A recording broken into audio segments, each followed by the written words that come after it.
Hello, this is Tom from Reds Down the podcast, and this is Jack. I'm his brother. He is my brother, and this week we've got George Sephton, the voice of Anfield. 54 years as the stadium announcer at Anfield. He's an absolute legend. Did you enjoy it? Loved it. And you will as well. But while we've got you here, if you could subscribe on our YouTube page, right there, give us a review on Spotify, that would be great, and it helps us get more people like George, our Thomas mate Chris Kirkland, Abigail Ruggan, these guests. It helps us keep growing and keep going. So if you could do that, please. Thank you. Up to it. Over the years, managers come in and they either get it or they don't get it. Rafa got it. Rafa understood from the word go the way our minds work in Liverpool. They've gone downhill since I left. Maybe they'll think that was a bad idea. Let's get him back. I've told them for a big fat fee, I'll be there every week and make sure that we start winning things again. I think Brendan's problem was he was a big fan of Brendan Rodgers. This is the Reds Down Under podcast, the best place to follow the Reds in Australia. Enjoy the show. We are the Reds Down Under, and this is our podcast. First of all, mate, how are you doing? I'm okay. You may know I had a bit of a health scare earlier in the year, but I'm good as gold now. Good to hear, mate. It's good to see you doing well. George, who did our intro for us very graciously before there even was a podcast. Yeah. I said, George, I sent you a message, didn't I? I was like, I've got a name. I'll donate money to any charity you want me to. Is there any chance you can do an intro? And you did it. And luckily, that was the name you stuck with for the podcast. Yeah. Well, I had to because I had George Sephton doing the George intro. Sephton do the intro, yeah. Yeah. So, yeah, thank you for doing that, George. That's okay. Yeah, no, absolutely. George, I'd love to start with a question with you. We had Chris Kirkland on recently. He was absolutely fantastic. So I'll ask you the same question I asked Chris. What does Liverpool Football Club mean to you? Oh, everything. My life has revolved around Liverpool for years and years, as you know. Looking back now, it seems like it literally has been the centre of my life. Somebody asked me recently how my family managed to work their way around, Liverpool fixtures and all the rest of it. And I said, it's the other way around. Our social life has depended on what's happening at Anfield. Obviously now I'm not working for the club anymore. I'm just an ordinary fan. Life's a lot better in that respect, but it's still the first thing I look at every week is my diary, see who's playing when and how. And but I mean, my dad was a Red, brought me up as a Red, and he was going to Liverpool 100 years ago. Which sounds crazy now, but he was. But I'll say Liverpool, it's the first thing you ask the Scousers. Are you red or blue? And I'm red right through. Well, there's no alternative, is there? Imagine being a blue. This is how it feels to be a blue. Yeah. By the way, this Yeah. is how it feels. George, I'm just interested to know, mate. Obviously, since you have retired, and look, I know you've had your health scare and you're bouncing back, and that's great to see. Like, very, very happy about that, and I'm sure the rest of the fan base are. So am I. I bet you are. And the missus can finally get that Caribbean cruise she's wanted to do. But the thing I wanted to ask George is, how do you feel now with match days at Anfield and you not being your life? I'm just starting to get into it. It's a completely new routine. It's in some ways it's quite relaxing because I don't have to worry about the scoreboard going wrong or not being able to see which subs coming on, which happened more than once. And I can just go in, sit down, watch the football like anybody else. And I don't, even like yesterday when somebody scored, I'm still inclined to look for the microphone and say that was so and so. And I think I've got that out of my head. And the other thing is that I still, when I'm driving to the stadium, I heard a piece of music. I thought, oh, I haven't played that for a while. I must put that on next week's playlist. And then I think, oh, no, you don't. That's not my problem anymore. And it seems odd, but it's quite relaxing. And of course, I only have to get there about 45 minutes before kickoff and just stroll in and, park the car, and walk in and sit back and watch. And it's getting really good. I'm just getting into it. Obviously, 50 odd years ago I was doing this, and it's just been a bit of a gap, and now the gap's over. But it's weird. It's very weird. I liked what you said there, George, about there. You'll have to try and you haven't heard that in a while, and you'll have to jam that in next week's playlist because that was my songs. If we jamming them in, oh, not that rubbish again. I'll have to put it in. For anyone who doesn't know, like obviously we've got a big Australian fan base, and a lot of them wouldn't have been lucky enough to get over to Anfield to see a game. Obviously, there are a few lucky ones, but George was obviously the stadium announcer and such a big part of our childhoods, and so many people's childhoods. And he's been with the Liverpool fan base for generations now, and families and fathers and their dads and their kids going. So George's been a massive part of that. But one of the big things you've always done, George, is with the music and supported the city with the bands coming out of the city and the artists. Can you just tell us a little bit, George, how you got into that? Well, it seems to me to be a natural thing to be, because I'm old enough to remember the 60s, obviously, when there was a time Liverpool was the centre of the universe. Liverpool won the league, England won the World Cup, the Beatles were going. And I always say to people, I learned a very valuable lesson at school. One day, my geography teacher, Mr. Edwards is what he was, he came back from lunch early. We're talking about 1958, I think, that 59, that sort of era. He came in his form room, and there was a young lad who had an acoustic guitar in the corner. He was practicing chords.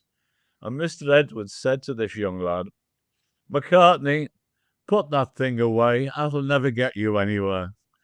And I thought he was never allowed to forget that, poor Mr. Edwards. But it's true. It's true. All these guys, all these bands, especially going back to the Merseybeat era, they needed to start somewhere. And people will send me their tracks and say, "We've got a band. Be great if you could play this." And obviously, you play a track to 50,000 people. That's quite an event for a young band starting out. I know some of them just never got anywhere, but one or two. The Zootons, the Lightning Seeds. I was the first person to play them in public, really, to any sort of size of audience, and they've gone on. But even I know from what I've heard from these guys, it gives them a great buzz. But you can imagine yourself, if you're in a band and you're sat there and you can hear your music coming out of, to your beloved Liverpool club, and people are listening, and people do listen. It's amazing the feedback I've had over the years. So I love it. Liverpool in the 60s, we had the Beatles and that lot. Then we went on, in the 70s, we had Eric's, Lightning Seeds, everybody. In the 90s, you got Frankie Goes to Hollywood and all that crew. And there's still nowadays an epicenter of music in the city. It's probably not as big as it was, but it's still a city full of music. And it's been great to have access to these things. And, the other thing is, over the years, the quality has got better and better.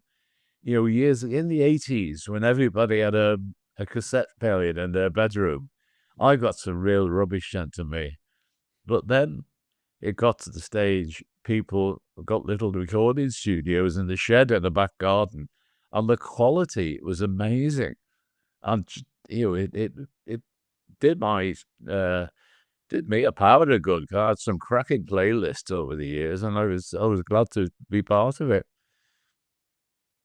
Well, George, I mean, I think as Liverpool fans, I think anyway, obviously coming from the city, music's a big part of obviously the city. Yeah, We've got like some of them bands that you've mentioned, the Zootons, Frankie, going back to the Beatles, Cabasudos, Jack's band, Bedroom Yeah. Club, yeah, all them bands. So like the Yeah. bands who are taking over now. our mates as well, the Rats. But I thought it'd be a good opportunity for Jack to tell his story, because so Jack comes home one day and he says, I've got me song to George Sephton, and George said he's going to play it at Anfield yeah, for the Man United game. Yeah. Right? So Jack's Yeah. buzzing. So Jack and me dad get tickets for the match, and I didn't have a ticket for the match. So I was watching it at home. So Jack goes up to the ground, right, to hear his song being played at Anfield. Jack, what happened next? So I didn't think you'd play it before the game. I thought you were going to play it at like half time or maybe just after the game. And, I didn't think it would be in You'll Never Walk Alone spot, but I thought somewhere in the middle. And then so I'm with me dad and we're having a couple of pints. I can't remember the name of the pub. And he was like, Right. come on, we need to go. Your song. It's about 25 minutes, half an hour, full kick off. And I was like, he won't play it yet, dad. He won't play it yet. So anyway, get a couple more pints. We drink them, we're walking up to the ground. And our Tom rings and he goes, that was amazing. It was amazing. It was on Sky Sports. Man United are warming up. And over the background, you could hear your song, She Waits Play. Yeah. What was it like? And I said, I'm outside the ground. I missed Oh, it. dear. And I had to lie and tell the lads in the band I'd seen it. What an idiot.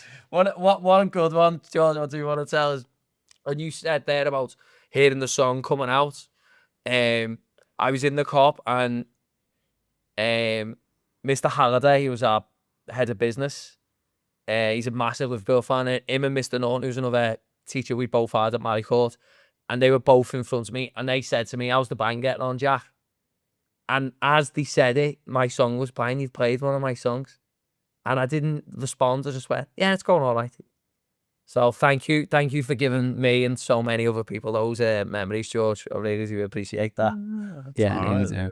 That's been the biggest part of the fun until obviously the last couple of years. Well, really since lockdown, people have been pushing more and more music onto me that I didn't really like and didn't want to play.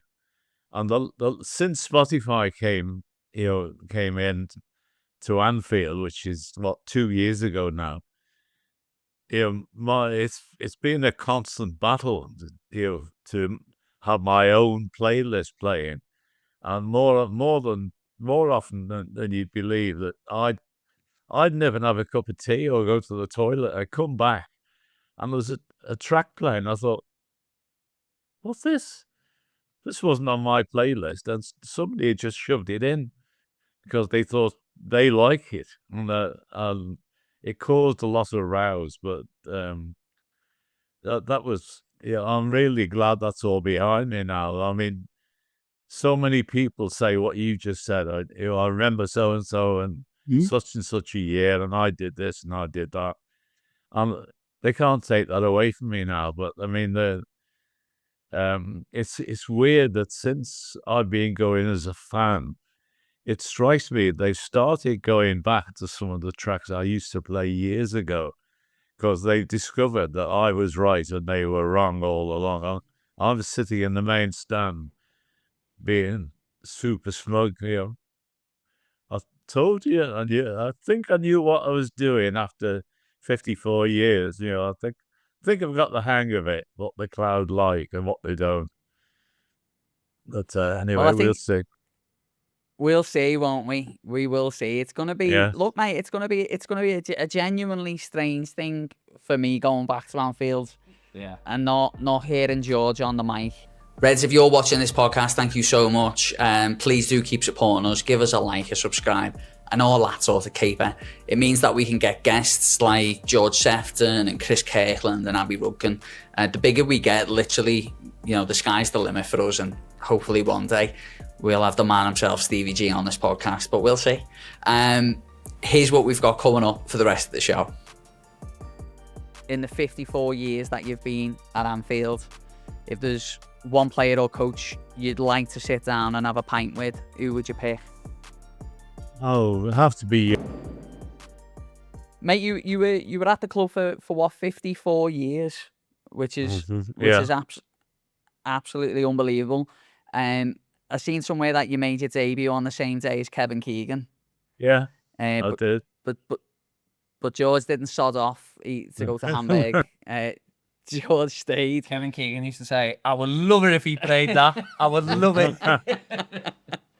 I saw Kevin recently, actually, and we were talking about that. And he said to me, "God, you're still there," and I said, "Well, yeah, I'm still here, but you did better out of it than I did, Kevin." And it's true. He's a lovely fella. I mean, he's he'd sort of disappeared for years, and now he's doing gigs and after dinners and fan events and that sort of thing. He's wonderful. No, it's great. It's great to have Keegan back involved with around the club a bit more, because I know, as a young fan growing up, we were always told about Kenny Dalglish. Kenny's the king, and obviously rightly so. Kenny is the king, but my dad also used to talk about how good Keegan was. You know what I mean? And I think sometimes George, he doesn't quite get the kudos he deserves. Kevin Keegan. Oh yeah, you're right. He was little tiger. Little tiger. Obviously we weren't born, but I have seen the videos of when he. Well, right. Was it Billy Brimner? Was it Billy? No, George. We've seen the black and whites.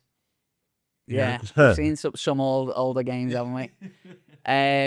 Billy Bremner it was, not Brimner. I'd love to ask you, George. We asked our listeners to send in some of their questions, and Wayne, who's works on with the show actually, he wanted to know what your favourite fixture was as an announcer. Oh, Barcelona, the night we beat them 4-0 and got to that was far and away the best night footballing was of my life. We turned up 3-0 down from the first leg. 2 of our star players are crocked. We've got no chance of getting through. Well, we had an early goal, 2 more just after half time, and then that famous corner taken quickly. I remember that.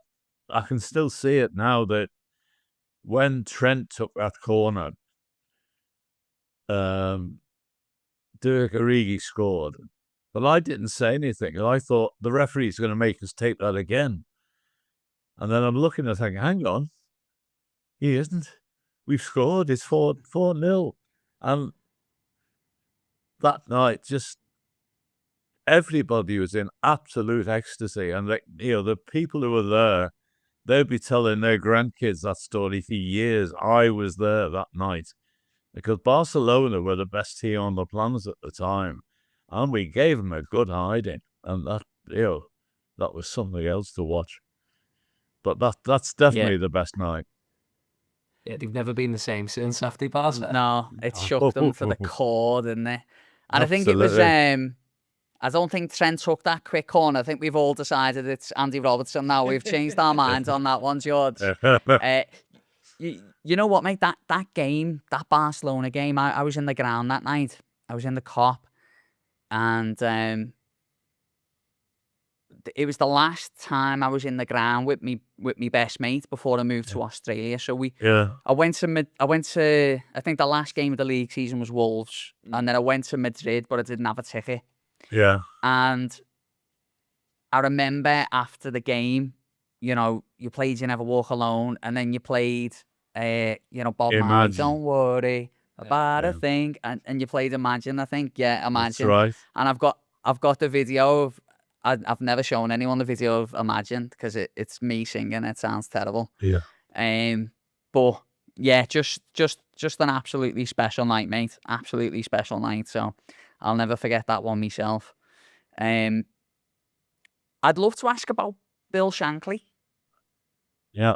I'd love to know a bit more. Like, what was he like? I mean, he's such a mythical creature. You know what I mean? Well, yeah. I always say about Bill, if you knew nothing about football and you met him, you'd know he was somebody special. You know, he had that star quality. He was a fantastic guy. I've never, you know, I didn't have that much to do with it. I met him a few times.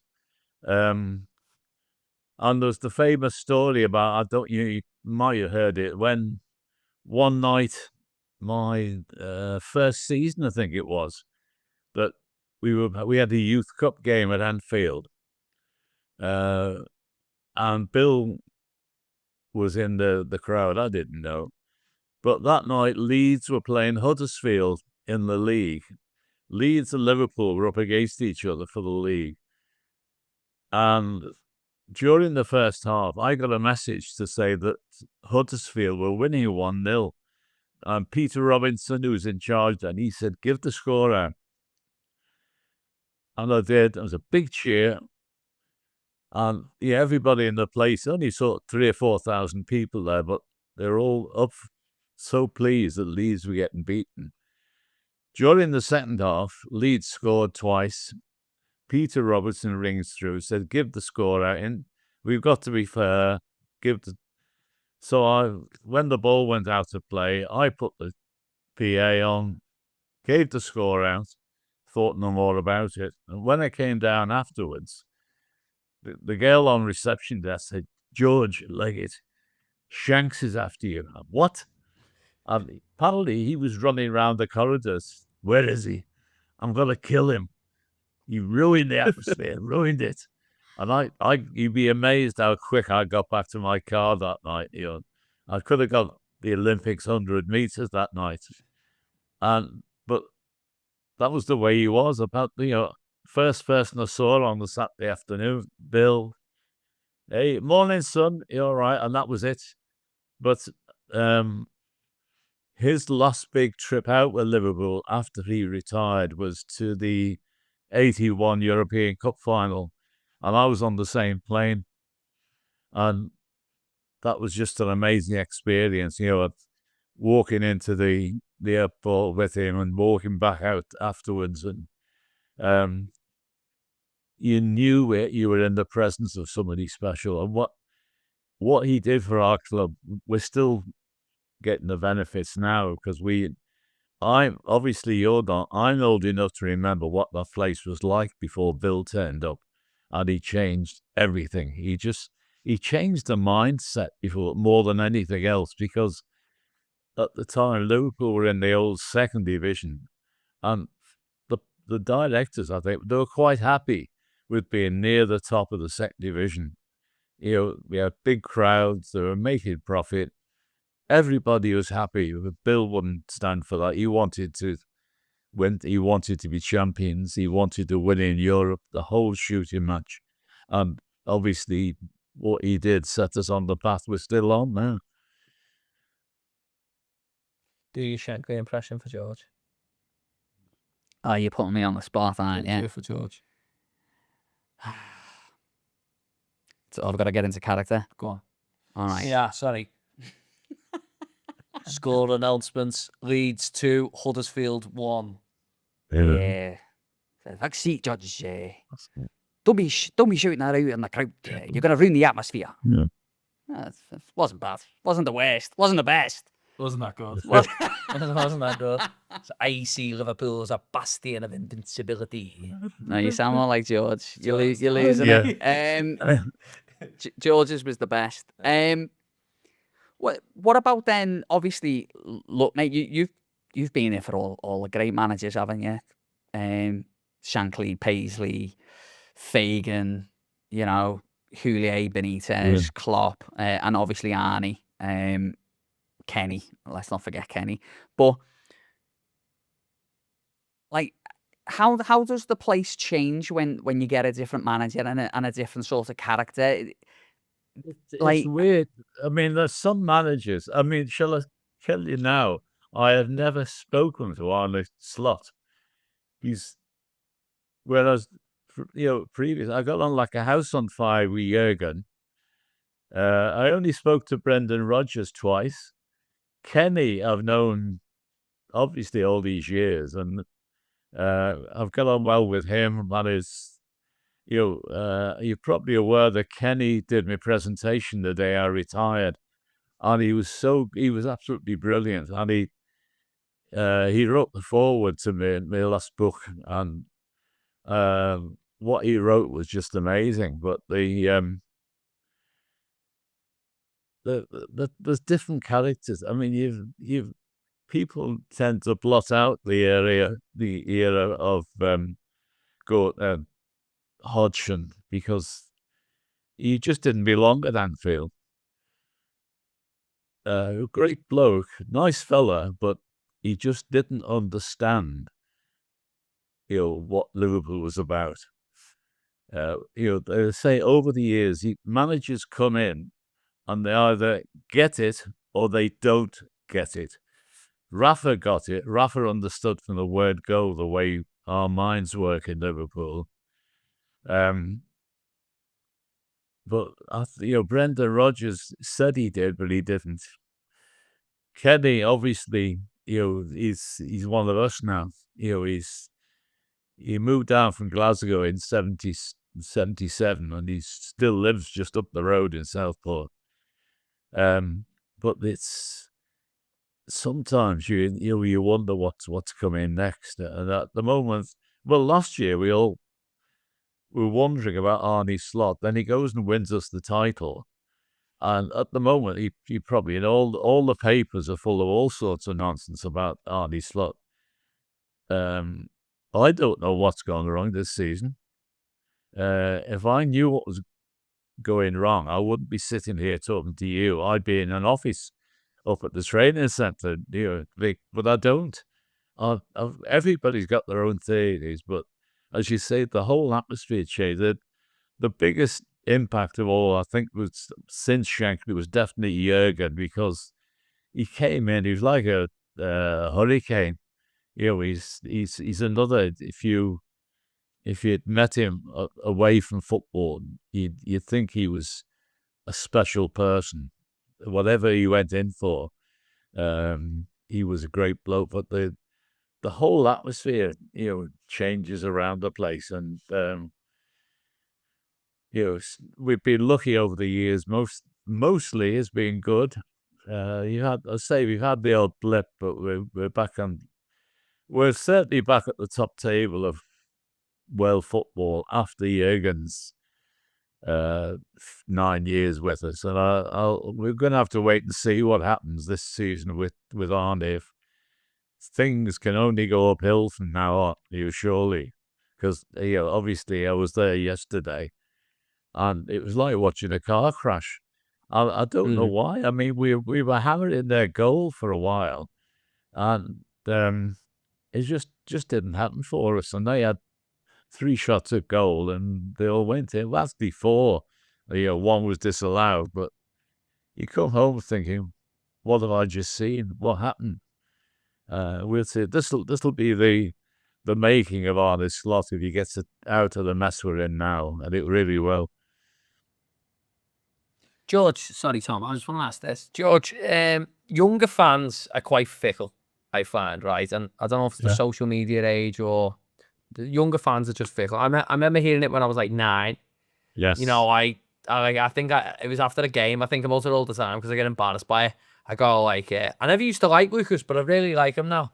And this fella went, kids are fickle, aren't they? And it stayed with me ever since, right? It's It true. stayed with me ever since. It's true. It's true. But I think generally now with social media, I think people are fickle, and it's, throwing the baby out with the bathwater, and it's, Yeah. we just need to change it. What are your thoughts as a man with a little bit more, what's the word I'm looking for? Tenure. Yeah.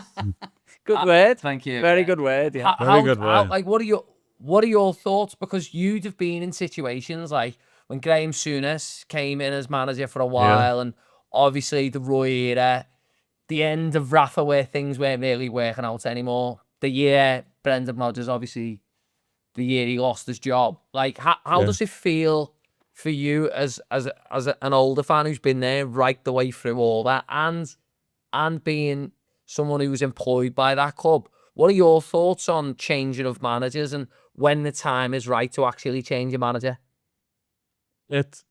I don't think you need to think about it. I think these things happen naturally. You get to a stage. It was, Brendan Rodgers got to the stage where he just wasn't having any effect anymore.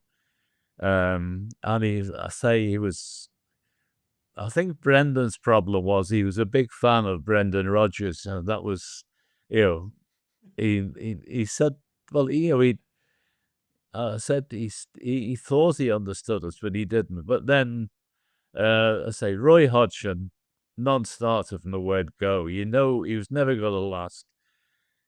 Kenny, God bless him, he knew exactly what he was doing. And why he left the second time, I really don't know. But then,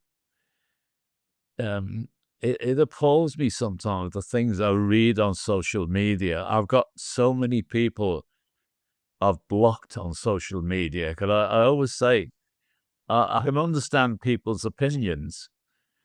There's a difference between opinion and slagging people off on a personal basis. And some of the nonsense I've heard recently on social media, but in general, has been absolutely appalling. Sometimes you read these things, and I've had it in the past. Not some touch wood, too late now, but not so much in the last couple of years, that I'll come home and people are saying, it's about time George retired, hung his boots up or whatever. I get really personal, and I very rarely reply to them. I just retweet them. I'll let other people slag them off, and I've said for years, while other people are slagging them off on my behalf, I'll keep going. Because I get the feeling that people wanted me there, and I was proved right. I've lasted all these years. Although the day I retired, it was quite funny that I've never seen so much traffic on social media. The club announcement had just over 1 million hits, which was crazy. But all the way through, oh, we miss George, we miss George, oh, we miss George. It won't be the same. And then about 150 rows down, one guy said, he said the walking corpse was gone, has he? I thought, thank you. I just put a little note on the bottom of that. Cheers. Thanks for that. I don't know what was up with him. But as I say, over the years, personally, I've been just part of the furniture. I'm part of the match day experience. I know there were people years ago who just thought I was some sort of recorded robot or something. Like, they didn't realize. And then when LSC TV started, all of a sudden people know me and they see my face, and people they color me in the street and say hello, which was weird. But say the last couple of years, that because everybody on planet Earth has got social media, they can make their remarks about Liverpool. And some of the so-called fans. My favorite was, there was a picture of somebody. They weren't in England, but they had a shirt on with Salah on the back and a Man United badge on the front. And they clearly didn't know what was going on. And, people ask about, guy recently asking about Hillsborough. So what does the number 97 mean? Oh, I'm a big Liverpool fan. You're not a big Liverpool fan. You don't know the history. Go and get a few books or just do a bit of Googling, do your research. And so it goes on. But as I say, the sad thing about social media, certainly at the moment, anybody can get on there and say more or less what they want. And sometimes it's just complete rubbish. And I think rubbish is the polite word to use here. You know what I'm thinking of, but it's very annoying sometimes. Yeah, no, it is, mate, and it's something that we obviously we're on social media, but it's something we talk about a lot on the podcast because there is morons out there, but it's such a helpful tool as well because Yeah, it is for getting out there. And look, Yeah. I'm sorry, I called you a big corpse, George. hey, at least you got retweeted by George Sephton. Not many people get that. George, mate, look, we obviously live now in Sydney, Australia, and we're very lucky. We're living the dream in many ways. But one of the hard things that we don't get anymore is that we don't have our season ticket in the Cup anymore. So one of the big days that we missed out on was that winning the Premier League last season. It was your last. Obviously, we won the Premier League a couple of weeks before, but the day we lifted the trophy, mate, was your last day as well. What was that day like, mate? Just give us an idea of that. It was surreal. I think that's the only word. I thought I'd be a complete wreck, but the atmosphere in the place was fantastic. And that gave me a lift. And then I only found out on the Friday, I think, I was getting a presentation of Kenny. And before the game, they walked me around the front of the Cup, through the main stand, and stood me by the tunnel to wait for Kenny. And all the way round, so many people stopped, shook my hand and said, "We miss you. Happy retirement. Great job, George." And by the time I got to the tunnel, I was elated. I think that's the only word I can use. And I'm standing there waiting for Kenny to come and do my presentation. Steve McManaman comes out of where he was sitting, gives me a big hug, and I've known Steve since he was a little boy because his mum used to work with my wife for the NHS. And then there's a tap on my shoulder, and it's Kelly Cates, Kenny's daughter. Gives me a big hug, and I thought, I can live with this, And then Kenny himself came out, and he was so good. He was so friendly, and he big smile on his face. He made a big thing of the presentation. They gave me that plaque, and then they gave me the shirt that says 54 on the back. And we were having our pictures taken, and Kenny leans over and said, "Hey, it'll never fit you." I looked back there, I said, "You cheeky devil here." And the atmosphere was just so good. And then obviously the presentation of the Premier League trophy. I got home, I was worn out, but I was just still buzzing. And as I say, when Peter McDowell read this little spiel when I got my present of Kenny, I said to a few people since, if you've never been cheered by 60,000 people at once, you've never lived. That was something that lived with me forever. It really will. So I'll say I'm glad. I was thinking this is very sad, but on the other hand, the pressure on me is going to drop now. I can just get on with living my life like a normal human being again.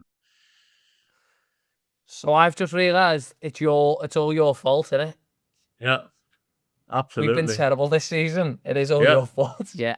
And we started the podcast. Yeah, Yeah. yeah. It's us and George. The two things, yeah. Yeah. 54-year career. We started the podcast in March. Yeah. The two things. The Yeah. same.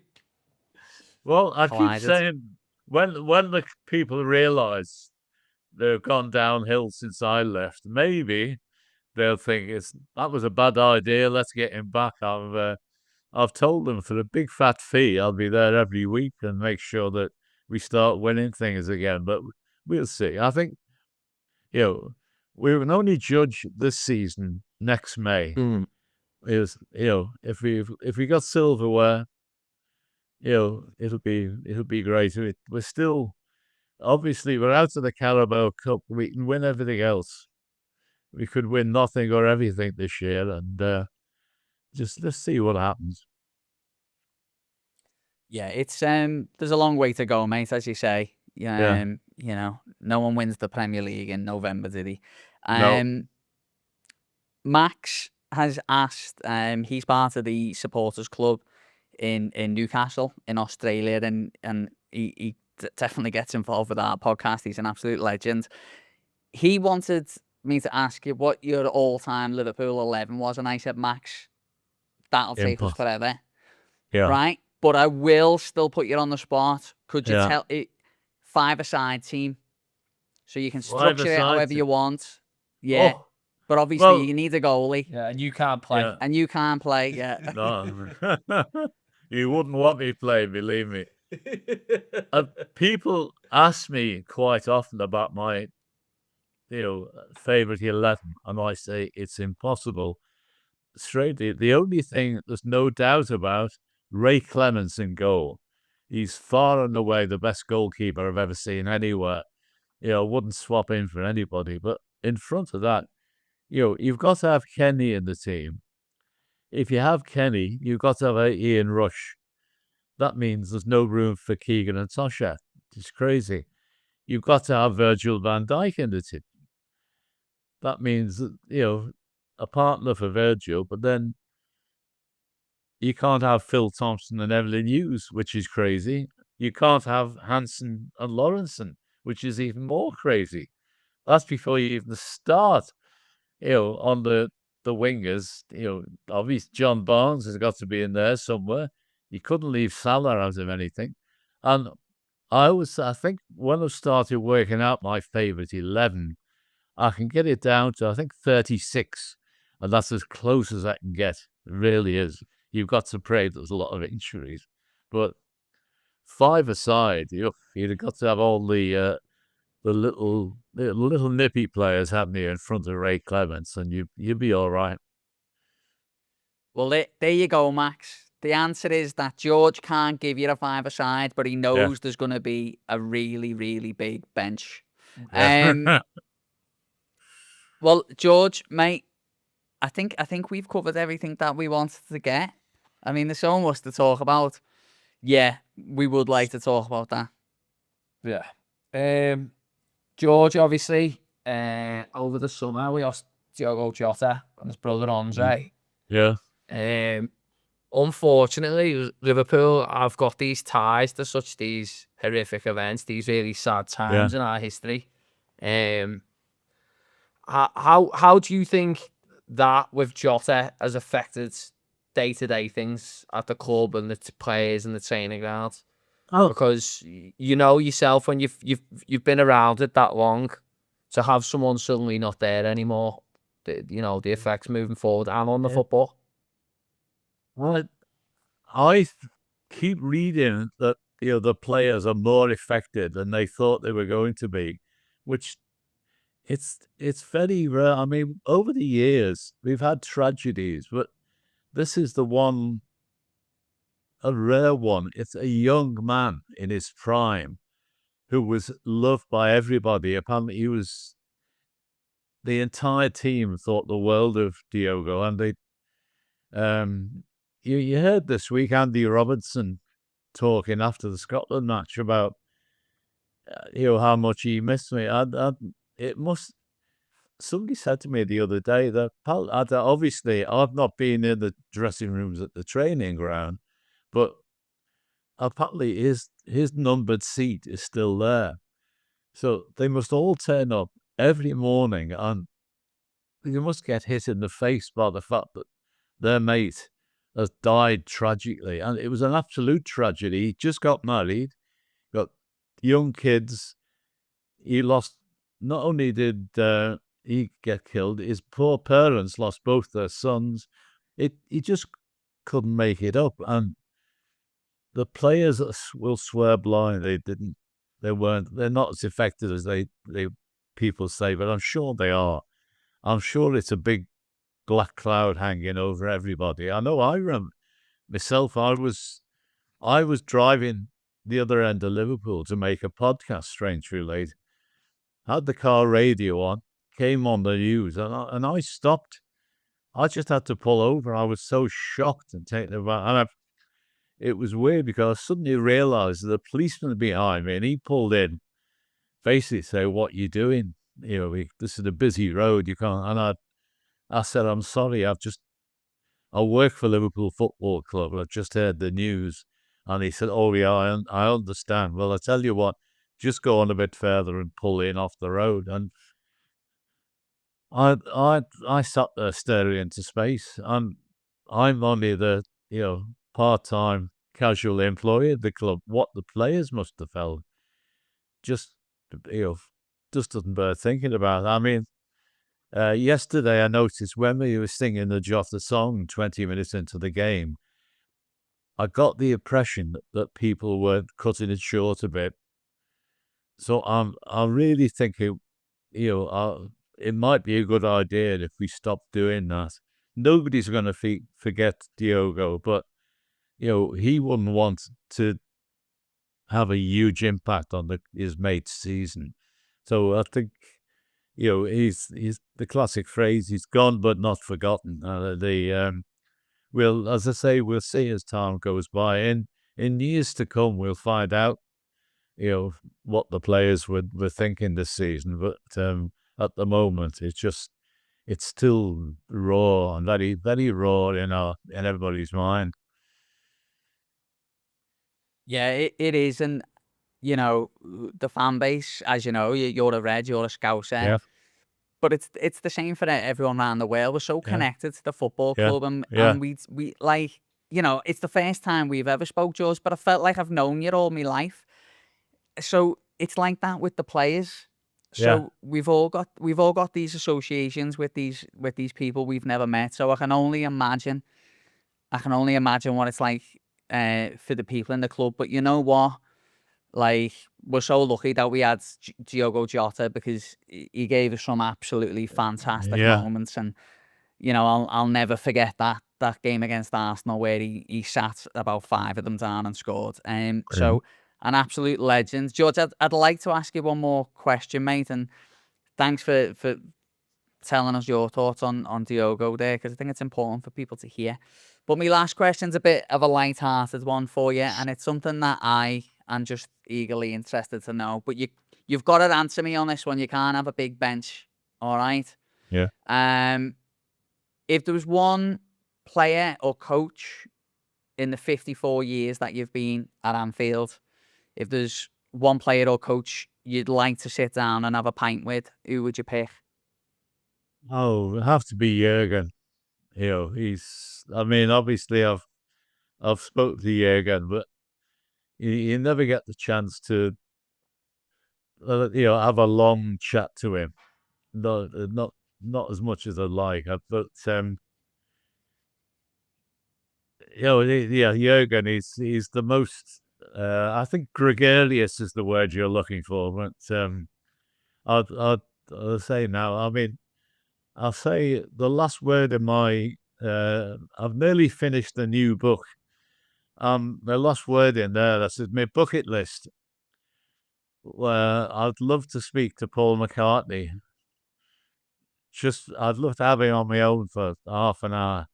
But he's not a football player, but he's the one person out of over all the years who I remember him from school, but I was 12 the last time I spoke to Paul McCartney. So after all that's happened in our lives ever since, I'd really like to, to sit and chat to him. But as football, Jurgen, got to be. Oh, imagine going for a pint with Jürgen and Macher. Yeah.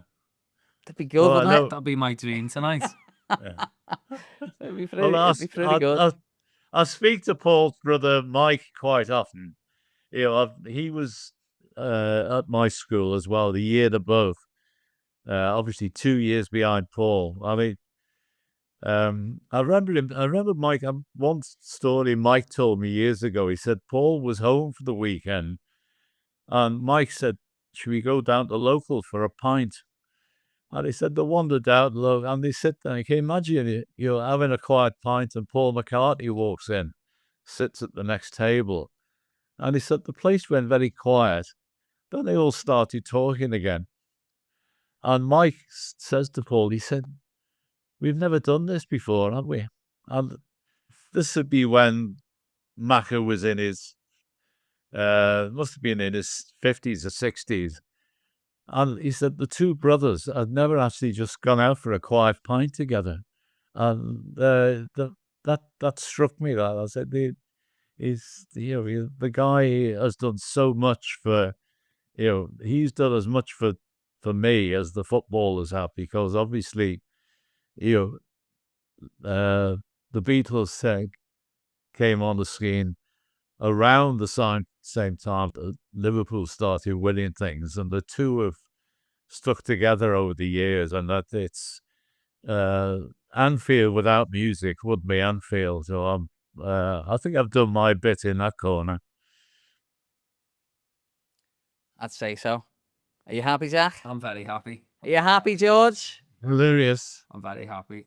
It was great. It was great to talk to you again, mate. Yeah, it's George Sephton. Jesus, wow. I'm really, really happy to see you're doing so well, man.